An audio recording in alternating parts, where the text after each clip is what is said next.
Going up. Prices keep going up these days. It feels like being on an elevator that only goes up. Going up. But not at Metro. We're pushing the down button. Going down. We've lowered prices. Get one line of 5G data for $40, period. That's 20% lower. And you get a free Samsung 5G phone when you bring your number. Only at Metro. 5-year guarantee on eligible plans. Exclusions apply. See website for details. Not available if at Metro with T-Mobile in the past 6 months. Tax applies.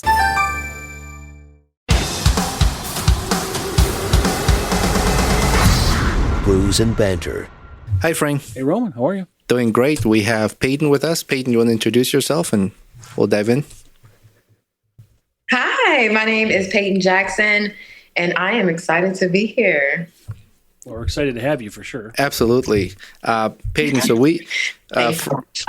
Frank was online and he followed a little bit of your previous campaign and he learned of you, and we thought it would be interesting to hear your story. And we reached out, and thank you for being available to do this with us. And just kind of introduce yourself, let people know who Payton is, where you come from and how you got inspired to get involved into politics. Of course. Well, again, my name is Payton Jackson. Originally, I was born in Baton Rouge, Louisiana. After Hurricane Katrina, my family migrated from Baton Rouge to South Dallas. I finished out elementary, middle school, and high school in the surrounding cities of Dallas. And a few years ago, around 2020, 2021, I decided to move to Fort Worth after I completed my bachelor's in accounting. But during that time frame, the last 2 years of my accounting degree is when I jumped into real estate. I started with Airbnb, regular long-term tenants, travel nurses, and then I ended up only exclusively working with Section 8. And that passive income allotted me the time to find my passion. Mm-hmm. And my passion is speaking.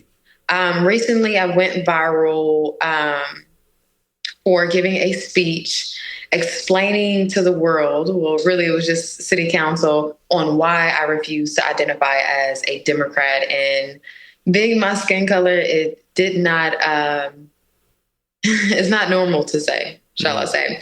And now I'm running for office. Excellent. You also have athletic background. I do. So I played basketball just a little, but I also did a little track and volleyball. Mm-hmm. Did any of the team working from athleticism helped you with team working in like politics? No. Now the right answer would have been yeah, sure. Yeah. No, honesty, please. Well, there's no wrong answers on this podcast. Yeah. No, so I pride myself in telling the truth, whether it's politically correct or not.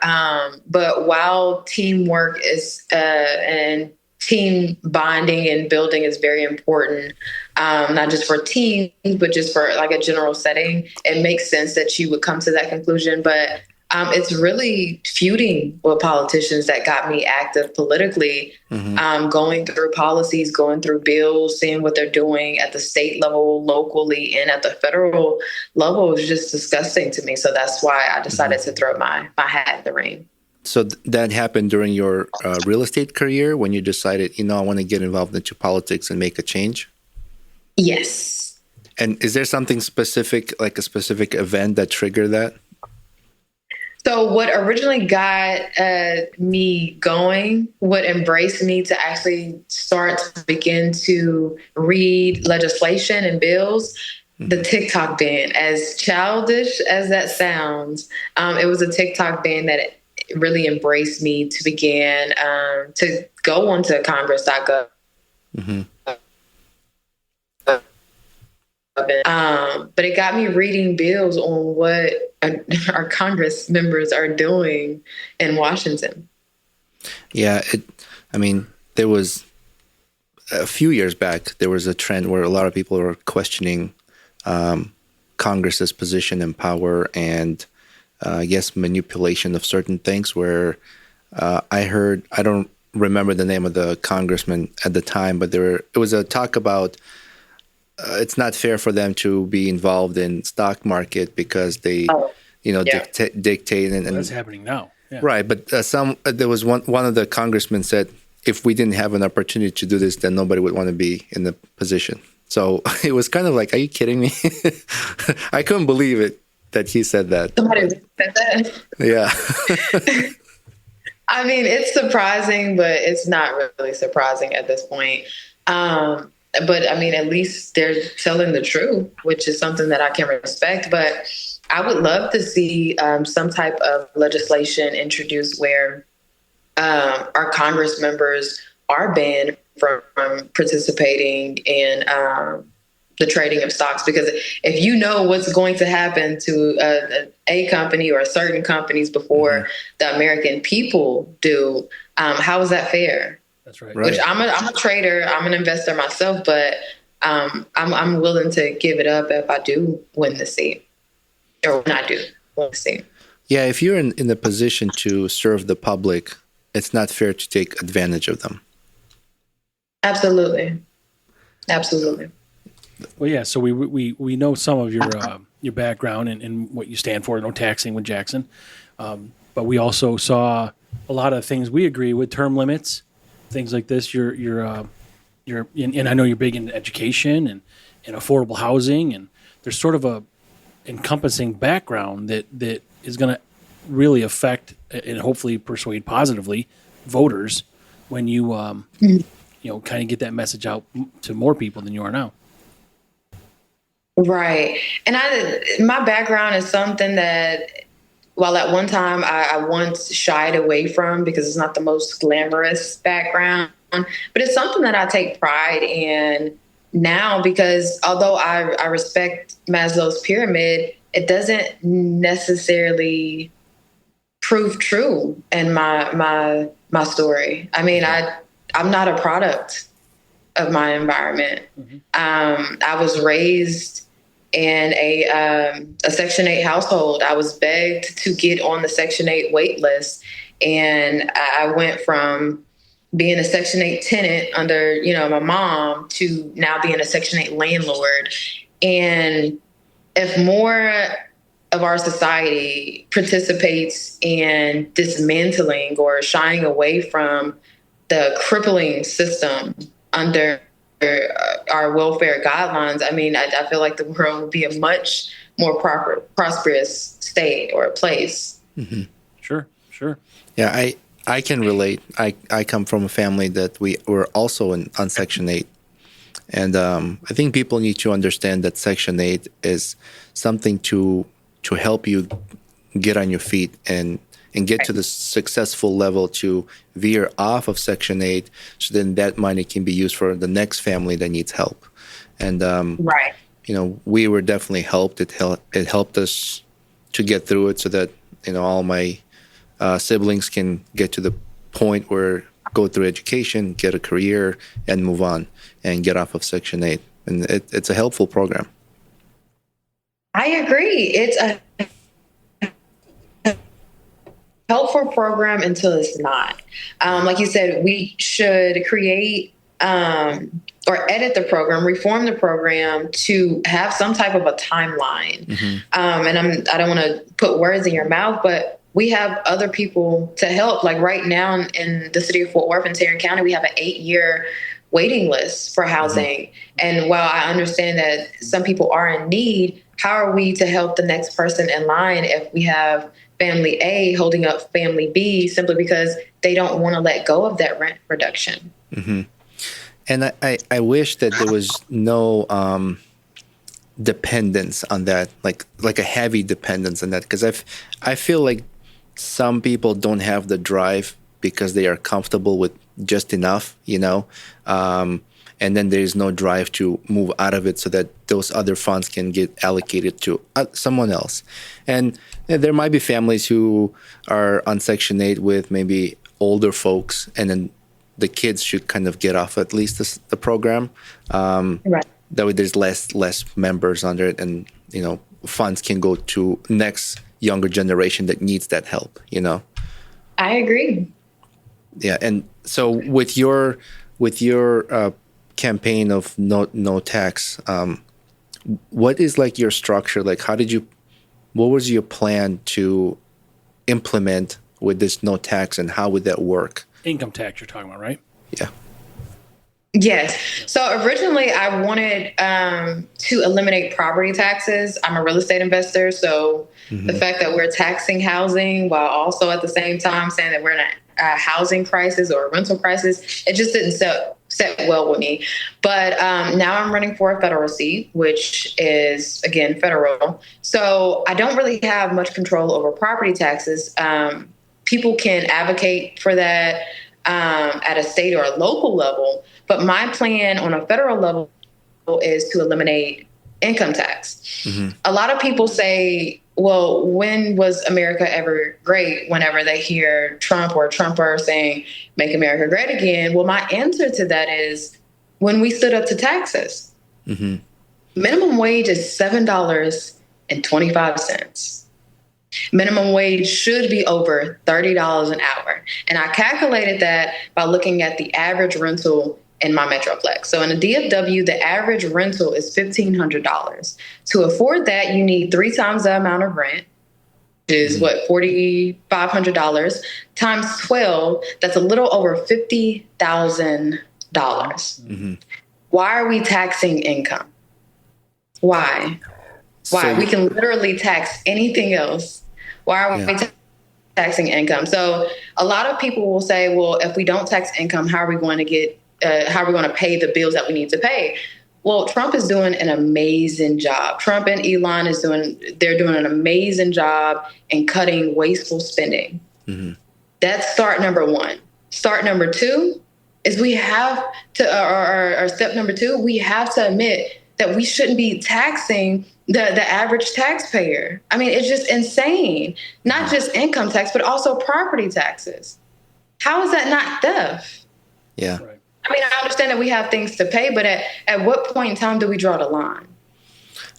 I feel like there's got to be a formula that works, right? So if you cut the taxes, you raise minimum wage.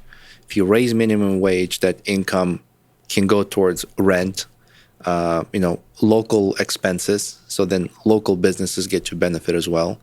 And to have more local spending, you need local manufacturing.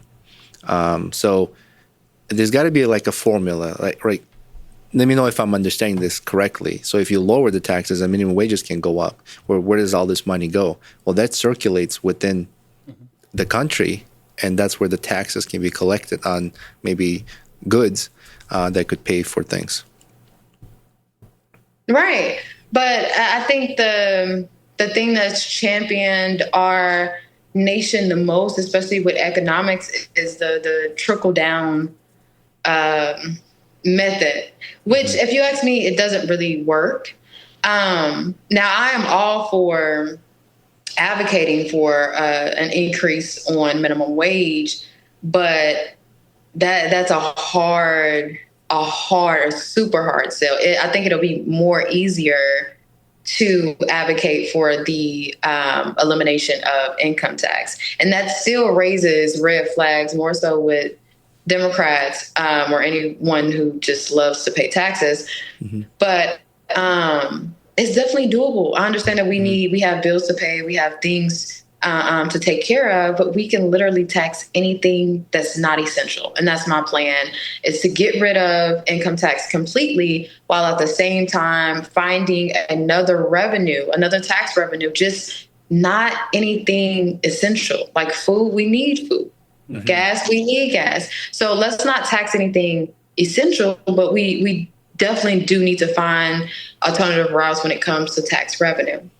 I mean, we can tax foreign countries that want to do business here. Give them. We are. Yeah. Tariff, yeah. And that may be a way. And this is already a part of Trump's plan: the no tax on overtime, the no tax on tips, and he recently said no tax on overtime. Now, as a president, even though he is the president, he does have limitations. So he does need help from Congress, but it's definitely doable. It's doable. And maybe, I don't know this for sure, but maybe the revenue from those tariffs will help reduce the need for another tax revenue. You were talking about how difficult it is to raise minimum wage, but if the taxes are cut, shouldn't that be an easier sale to sell that? Like, look, let's raise minimum wage now that you don't have to pay the income tax.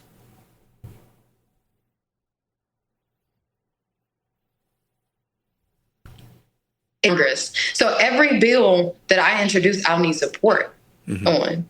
If not, it just sits there. So the real question is, shouldn't it be a good sale to our current politicians? Absolutely. But is it? Especially when they have major corporations in their pockets. I mean, think about this. Major corporations, 500 plus employees, they're now being mandated to increase minimum wage by 2-3 times the amount it originally was. That's a hard sell. I'm not against it, but everything that I do in Congress, I'll need support behind to actually get anything done. This unmentionable governor out in California, he's trying to get the minimum wage to be $30 an hour. I think they just passed something like in the tourism industry. Oh, really? Yeah, I mean it's got to go further, but something happened where it's kind of progressing through. That's in California? Yep. Interesting. I haven't heard of that, but I will look it up. Yeah. I think I just read it today, but. Now, I don't know what $30 an hour would do in California, but $30 an hour in Texas would definitely help. You know, I visited cities like, Chicago, New York City, LA, and the cost of living there is so high. And when I see all these people there, right, I'm like, how do you pay to like live here? Well, not even how, but why? Why do you want to be there? It's so expensive. I definitely agree. Like, I would love to go to New York. I would love to go to Cali, but I can't afford it. I don't even like Texas prices, let alone Cali and New York. So yeah, I agree. But we like the Texas gun laws. Yeah. Well, yeah, mine's in the car. I left it in the car because I had to run in. But yeah, usually I carry mine wherever I go. I love Texas gun laws. Well, New York is so restrictive; it's ridiculous. I heard talks about like a universal permit that across all the states. Yeah. Did you hear about that? Yeah, I mean, it was part of Trump's plan. So I don't know. I mean, his first term he tried to do it, but there was all this other bullshit about trying to, the steel or the all these Russian collusion and all this other bullshit. Oh, okay. So they wasted all this time, but I think it's still in the books now, or in the works. I mean, I hope so. So I didn't know about the plan, but is it a plan to make license nationwide, meaning we have the same gun laws for every state? That's correct. Yeah, that's what. So because right now, I mean, it's almost impossible, I suppose, in like California and Maryland and in Chicago or Illinois. Yeah. So I think the. But so here again, he'd make this sort of universal permit. If you have one in one state, it's good in all the states. But now the states can be more restrictive than the government, and they can still say, "Nah, it's not going to work in our state." I don't like that. Yeah, I don't know how. I feel like we should have a federal law, and if I have the power to do it, I would love to introduce something like this. But I am not a fan of each state having different gun laws. I think we should be all on one page when it comes to our Second Amendment. I feel like you get a driver's license and you can drive your car through any state. It should be the same. Like, just attach that to your driver's license. So if the police officer pulls you over, scans your license or looks up your plates, can see that, oh yeah, he does have or she does have concealed carry.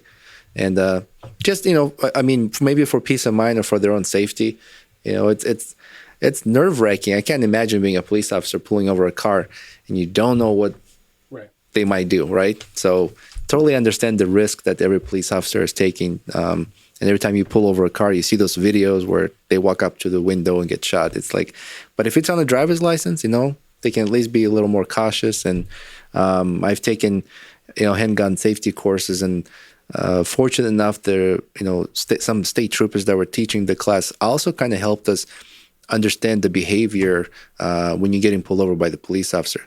Don't raise any flags to make them feel uncomfortable and nervous. Then you're kind of escalating. I was just pulled over the other day. Put your windows down. You got to put your windows down when they're coming up. I was just pulled over the other day, actually. We were recording here. I brought my car to service, and every time they do oil change or whatever, they turn my headlights from automatic to off. And I always leave it in automatic. So here I am driving, pulling out of the parking lot at night. My headlights, they're on, but all the lights are not on. And the guy pulls me over, and I was like, what did I do? So I kept my hands on the steering wheel. I turned the light on and opened the window. Mm-hmm. He saw everything. He felt comfortable. He goes, I pulled you over because your lights are not on. I was like, what? So I look over. I'm like, oh, man, I just had it serviced. They must have turned it off. So he checked my license and said, make sure your lights are on and have a nice day. Mm-hmm. So thank you, officer. Just like those are the kind of things that people should know. And yeah, anyways, I kind of veered off of it. Like, I feel like the driver's license would be squirrel. But yeah, that's where I was kind of going towards, as far as that goes. So your new campaign, I know. So there was just something in May that I don't believe you were victorious in. I wouldn't say I wasn't. Well, I'll say I wasn't victorious, but I didn't lose anything. Sure. But I'm sorry. What was your question? Now you're in 26. You want to be, a member of the House of Representatives. So what is that like for your campaign, and what do you think is going to generate enough votes for you to be able to secure that? Well, number one, I'm not secluded to one city. Mm-hmm. Mm-hmm. So I've already ran for this congressional seat once. I was taken off of the ballot last minute because of petition signatures. But the difference between a city council seat or that city council seat versus going for a congressional district, I'm not secluded to one city or one district inside of one city. Like I mentioned at the beginning, I was actually raised in Dallas. So a lot of people know me in Dallas, and a lot of my support comes from Dallas. Now, if you go out and you knock on doors within the boundaries of District 33, and you ask the residents or your neighbors, hey, what do you want to see changed in your neighborhood? Or what, if you could make any law, what would it be? And then you go into a conversation questioning the 12-year incumbent.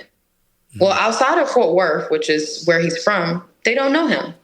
And District 33 holds 11 cities, 15 different school districts, 40 zip codes, and so much more. So the number one reason why I would be more successful in this race than in the last one, I'm not secluded to one city, one district inside of one city. I have 11 cities full of people with common sense. Mm-hmm. Yeah, exactly. Yep. What did you learn from your last run that you can use to benefit you in this next one?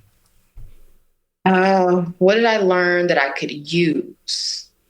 That you would do maybe different or apply different and tools? We should mention that you're a registered independent, correctly? Or correct? Yeah.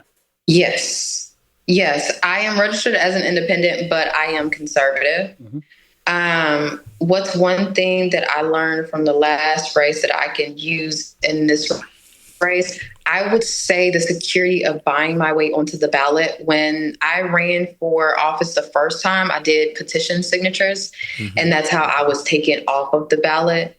Even though they had the paperwork for like 2 months, they came back a couple of months before Election Day, and mm-hmm. they said that I didn't have enough signatures. Mm-hmm. They said that I was 60 signatures short. So I would say the number one thing that I learned that I could use in this race, because I learned a lot from the last one, is the security of just buying your way onto the ballot.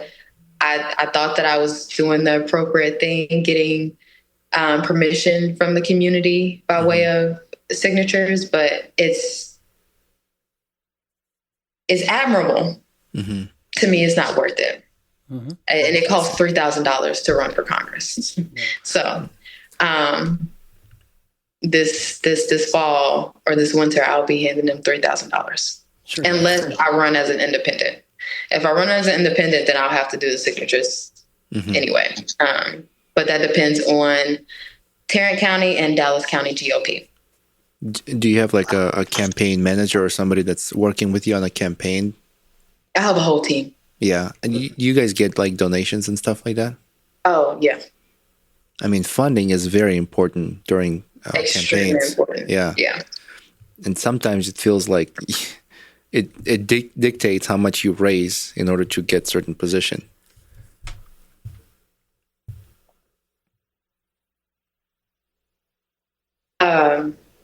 And sometimes it is true. Money talks. Because last time I ran for this seat out of nowhere, the incumbent decided to hand out checks. So even if what you just said wasn't true, meaning the more you raise, the more votes you get, the sad reality is certain members of the community, sometimes these are leaders of the community. These are nonprofits. These are pastors. These are churches.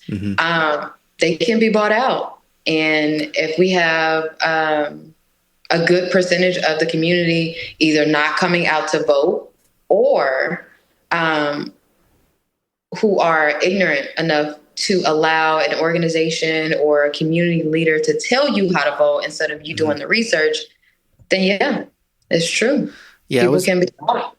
I was thinking more like where the funding would go is to get the message to the broader audience, the more, because it costs money to market, advertise and things like that to get other people to know who you are, to know about you and what you stand for, and not be clouded by other messages, While that is true, that's not the reality. Not in District 33, not in District 8. Really? When I say people are being bought off, people are being bought off. Really? Like money in the pocket? Money in the pocket, yes. Oh, wow. That's crazy. I've been doing this for quite a while now. Yeah, that's too bad. I mean, you really, because, for many reasons, it's just wrong, right?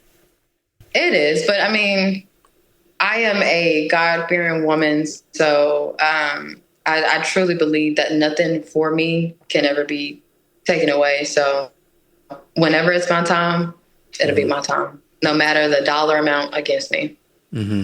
Well, that's dedication. And I like that, like people get swayed in different direction by large media companies. And I've stopped watching or listening to some of these big outlets because how biased they are. Both sides. Yeah. I feel like I can't get fair information because of the corporate drive, right? And I have put most of my attention when it comes to politics and valuable information to independent journalists, to people who run podcasts that are educational or interesting, and I do a little more research. Well, I hate the word research because it sounds like it's very time consuming, right? Like, what do you mean research, right? So, but now with today's technology and AI tools, research it doesn't sound as complex and time consuming as it the word stands for. But just a little bit more time just to kind of like to get a different view or different side of these news, and then have my own conclusion. Because they think that people are stupid. They're not stupid. You can. Yeah. But I'm saying like general public, right? Like that. In general, people don't just turn their blind eye to some of this important information. But as a country, we want instant gratification. So people don't want to put in research, like you say. It's not a bad word, but they want to be able to turn the news, listen to it. Unfortunately, it's all this skewed, cable TV things that they hear, and that's what they believe. But these independent podcasts is what we listen to. These sort of journalists, and they don't have anybody to answer to. They don't have to support a big corporate company that's paying them. So, and that's where we're at now. I agree. Yeah, and But like you said, most people don't want to put in that legwork.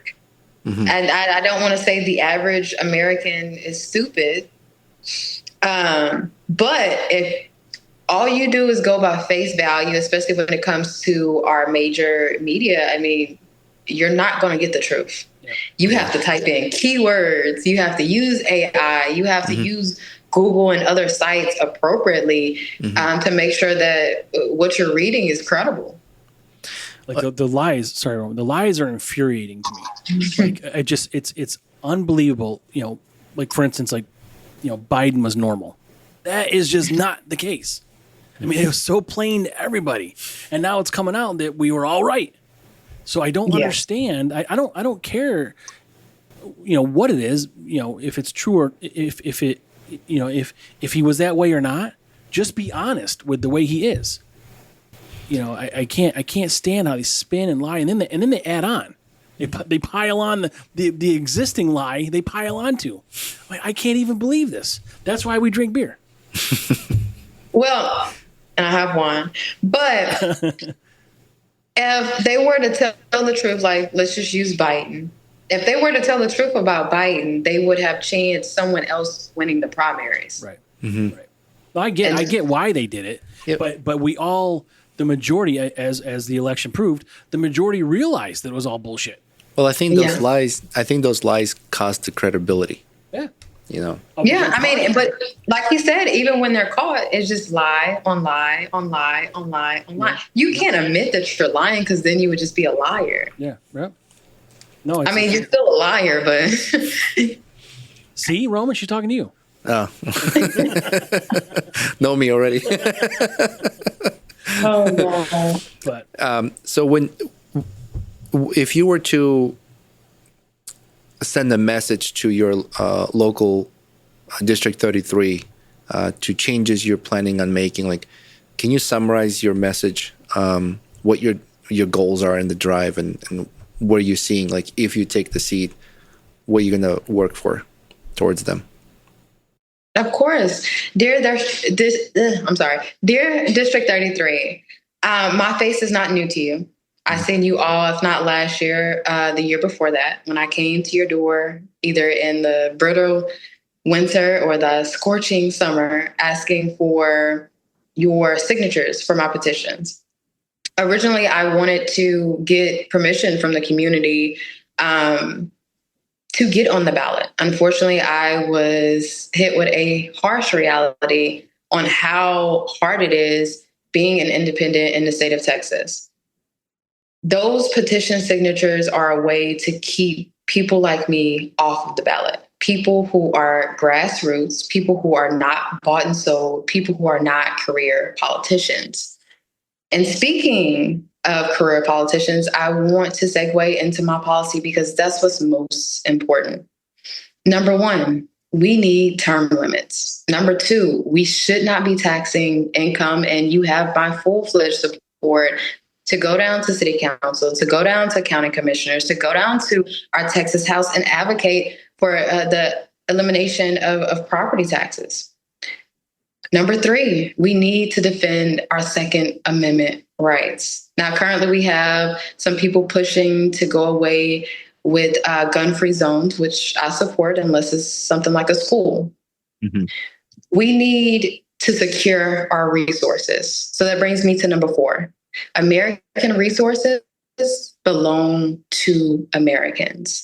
And while Trump, in my opinion, is doing a great job with securing our border, we have to stop the bleeding a little bit more. So when it comes to our housing, when it comes to our public schools, no illegal immigrant should have access to either one. Mm-hmm. Our public schools belong to our children, and our housing belongs to us. It is not fair for us as a country to say something like, oh, we're in a housing crisis, oh, we're in a rental crisis, and we don't take control of that. In addition, I will be incentivizing any school district that actually gets on the right path when it comes to public education, which includes incentivizing a trades-based route. But you can find all of my policies continuously updated at notaxingwithjackson.com. Thank you, Peyton. Great, yeah. That's a good message. Absolutely. Thank you. Hopefully, that's very helpful for your local district to reach out, get information, and make a decision, based on that. And do they get a chance to talk to you in person? Do you do a lot of appearances? I don't do any appearances. I don't do any meet and greets. The only type of event that I will be holding is one fundraisers. I believe all of them will be at gun ranges. So hopefully their Pro 2A is going door to door. Mm-hmm. Going door to door. I'm in neighborhoods, knocking on doors to have these small conversations. And even though I can't really fix anything locally, like standing water and the need for speed bumps and street signs or street lights and things like that, I'm more than willing to go down to our local agencies like City Hall, like County Commissioner, and fight for the things that these people see when they leave out of the front door. Mm-hmm. So if you win, you will prioritize the people in your district, and that will be the priority. Absolutely, from a local to county to state and a federal level. Mm-hmm. How often do you go to a gun range? How often do I go to the gun range? Lately, it's been like twice a year because it's really time consuming with campaigning and working, and I'm a mom.